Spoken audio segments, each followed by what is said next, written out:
નડિયાદ નગરપાલિકામાંથી નડિયાદ મહાનગરપાલિકા બન્યા બાદ મહાનગરપાલિકાની ઇલેક્શન થઈ અને મેયરશ્રી, ડેપ્યુટી મેયરશ્રી અને એક્ઝિક્યુટિવ કમિટીના ચેરમેનની વરણી ત્યારે આજની આ પ્રથમ બેઠક આપણે બોલાવેલી છે, જેમાં ઉપસ્થિત મહાનગરપાલિકાના મેયરશ્રી શ્રી મનીષભાઈ, ડેપ્યુટી મેયરશ્રી, સ્ટેન્ડિંગ કમિટીના ચેરમેનશ્રી, આપ સર્વને અને નવા ચૂંટાયેલા બધા સદસ્યોને આજ હું બધાને અભિનંદન આપું છું અને બધાને આવકારું છું. માન્ય મેયરશ્રીને વિનંતી કરું કે આજની આ પ્રથમ સભાની શરૂઆત કરવા માટે આદેશ આપે.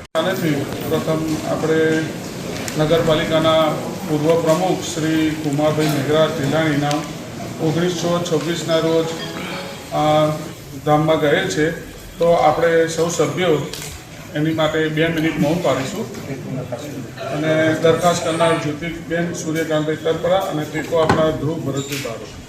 આપણે 2 મિનિટ સૌ પોતાના સ્થાન પર પૂર્વ પ્રમુખ માટે મૌન આપીશું.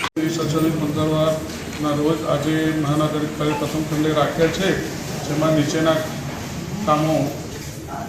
કામો નીચે મુજબ લીધેલા છે. નડિયાદ મહાનગરપાલિકા કાર્યવાહીના સમિતિએ કરેલ ઠરાવોની બહાલી આપવા બાબત, નડિયાદ મહાનગરપાલિકામાં ચૂંટાયેલ પ્રતિનિધિઓના માનદ વેતન અને અન્ય ભથ્થા આપવા બાબત, નડિયાદ મહાનગરપાલિકા TP8ના પરામર્શ માટેની કામગીરી બાબત, નડિયાદ મહાનગરપાલિકાના તમામ નગરરત્ન યોજનામાં પાઠ પરામર્શ આપવા બાબત અને નડિયાદ મહાનગરપાલિકાની સિટી બસ સ્ટેન્ડની ફાળવેલ જગ્યા GSRTCને ભાડે આપેલ તે પરત લેવા બાબત.